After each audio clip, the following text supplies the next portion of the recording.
I watched an interview last night with Olivier St. Louis and Odyssey, and they brought up a very interesting question about something that you guys were just talking about, and something that, Mike, you say on a regular basis, like, well, I just don't like it, you know, and that argument.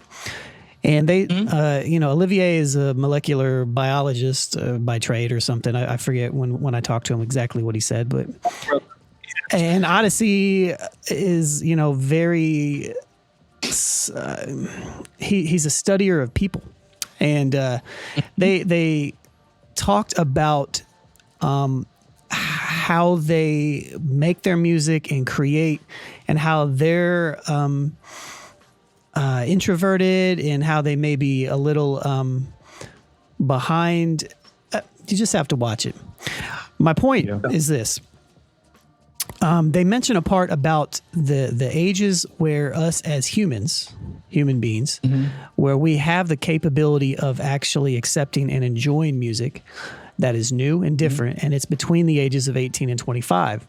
And whatever falls outside of that range, we have a very large cognitive dissonance that does not allow us to like a lot of stuff. And so if something is not built into that vein of what we enjoyed during that time period, it's really hard for us to overcome that hurdle and actually like something because of all the biases that we have built up in that time period. So if we really love boom bap beats, it's going to take us a lot to like a trap beat, just because if we are married to that idea. And I don't have anything handy to pull up, but I did put the whole interview or a little back and forth discussion on the site. So it's on Bringing Down the Band if you want to check that out. But I just wanted to mention that really quick because, you know, there's a handful of really, really dope conversations that they had within there about just the psychology behind why people like things, and why we like what we like, and the biases behind everything. So I know that is completely sidebar compared to everything else, but I definitely suggest checking that out. That's actually a good speaking point. That's a good speaking point. Like, I guess my rebuttal would be, and Terry, I'm coming to you. I don't know, like the kid that we were just talking about, kid that Terry and I were just talking about, the Maury kid, falls, if we want to go 18 to 25, he's the complete opposite of that time frame in my life. I still saw talent in him, and the record jumped out to me because it was good to me. But good on your standards, right? Based on your biases. On my standards.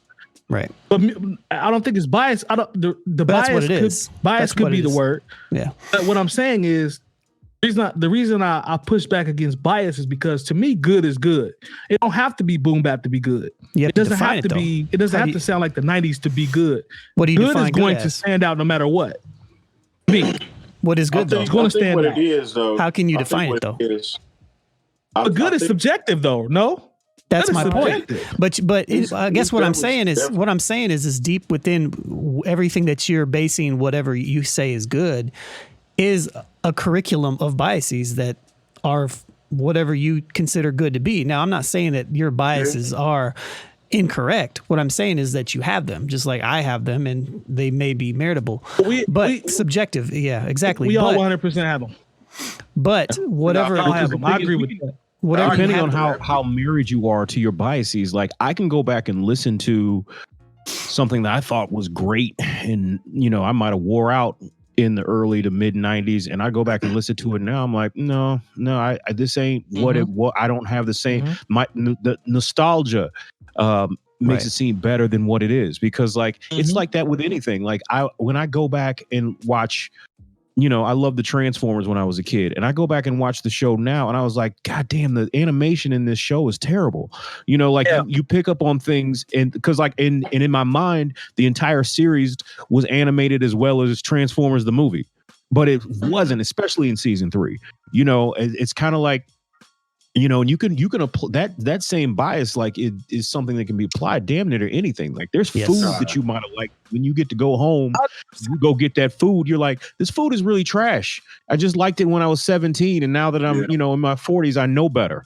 You know, it certain things like they don't age the way they should. Everyone has listened to an album that they might have loved when they were 17 or 18. You're like, this aged horribly. It's cognitive dissonance is what it is. Definitely. I call it moment music. Yeah. I call it moment music because like everything has its moment, and you'll like it just because of the nostalgia factor. And to Jay Moore's point, I remember a couple weeks ago he pointed out being not cool when you don't like something, and I understand what you're saying there, but in the same token, I think that a lot of older cats that try to remain cool like shit by default, like because they like a lot of the shit that the kids like just because the kids like it, but they don't necessarily like it. They don't necessarily mean that they're cool because they don't like it. And a lot of this shit too, like the artists, some of these young cats that we like have similarities to artists that we like when we was coming up. So when we talk about a young cat, absolutely that is on the cusp or is resonating with us, like for example, YBN Cordae.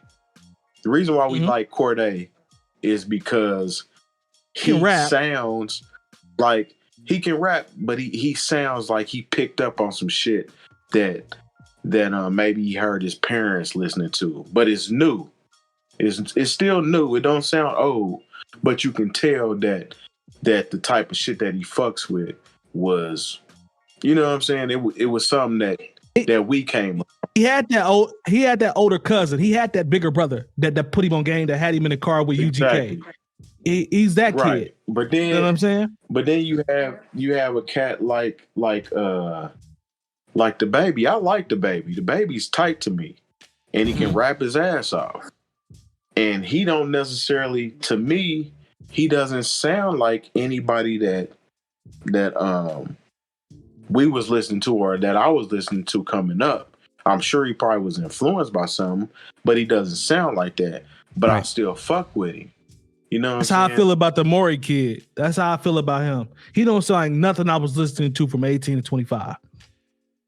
Yeah, but the thing, but the point is it's not like a universal thing. Like what I'm speaking on, apparently, to what they were saying is actually biological. It's actually a fact.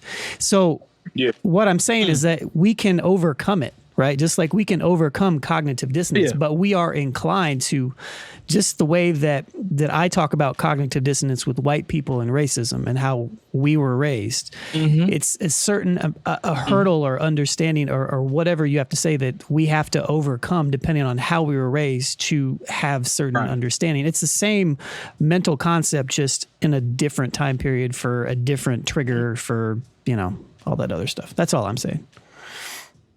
Well, I think it's also I agree with you. Well, no, it's just like, you don't, like I've heard this quote used, and I wish I knew who I could attribute it to. Someone in the chat or perhaps in the comments will do that. But you know, you don't have to, like, you date your ideas. You date, you know, certain opinions. Like once you receive new information, then you can update them. Because if you marry them, then you're stuck with them. Yeah. So I would just, you know, I would, you know, anything in life, you know, if you get new information, then, you know, like I said, that's why you should never, you know, marry, you know, an idea or an opinion, because then you're literally stuck with it. And to divorce yourself from it is a lot more work than to just, you know, update your knowledge base. And then, you know, and then create a new idea, you know. So that's the only thing that I would say, that for music, for movies, for food, for your political ideology, you know what I'm saying? Like, don't marry any of those things. Just go ahead and date them. And then, like, once you receive new information, go ahead and move on. Yeah. I think Terry, I was gonna give you a shout out. I'm coming right to you because I know we got to finish up. But I think, Terry, you and I think along similar lines on this, because me, this is my personal opinion. I think it's lazy, and this is not going against what I see them were saying. I'm just talking about in general. We'll see. I think it's a lazy. I know you're gonna tell me if it's not. I think it's a lazy assessment to say, as soon as someone older says they don't like something from a younger artist, it's because they don't sound like something we grew up on. I think that's a lazy take. Because to me, it's all about quality. I'm a quality person. For me, my standards. If the song is good and if the song is good and you're 14, I'm going to like it. If the song is good and you 50, I'm going to like it. Based on your biases, though. That's the thing. Like, I mean, we all heard stories of older cats that are so stuck in that mode that they can't fathom liking anything else unless somebody tells them it's okay, or unless they get a cosign from somebody they fucking with. That's what makes our dynamic a little different, because as the new old heads, we can respect the old shit and we can still respect the new shit as well. You know what I'm saying? It's not that we're just putting on a hat and this is only talking about older or nostalgic or 90s rappers. You know what I'm saying? We include everybody in the conversation. It kind of goes to I think it was a show you was talking about in Chicago where you got Griselda. Griselda has an older sound, but with a newer edge. But you had cats in the audience that was there to watch the locks, and they wasn't fucking with Griselda until the heads told them that you supposed to be fucking with Griselda. Now all of a sudden you've been a Griselda fan, right? And I don't think anybody on our show exhibits those personality traits to where we're waiting on somebody else to tell us what's hot. You know what I'm saying? We know how to make the meter move on our own without getting okay that it's okay to like such and such. I mean, most of the time we're on a mission to try to find a newer cat to like any damn way. Talk to him. Versus liking the old shit. So, talk to him. I mean, that's just us as a dynamic, period. Being a new old head is being able to respect and acknowledge these young artists in the same token as respecting and acknowledging the older artists as well. Yeah. If you've enjoyed this segment of the New Old Heads podcast, make sure to join our live show every Tuesday from 9 to 11 p.m. Eastern on twitch.tv/newoldheads. And we invite you to join our hip hop community on Discord. Access it by going to newoldheads.com/community for talks on hip hop, sports, music, news, and everything else.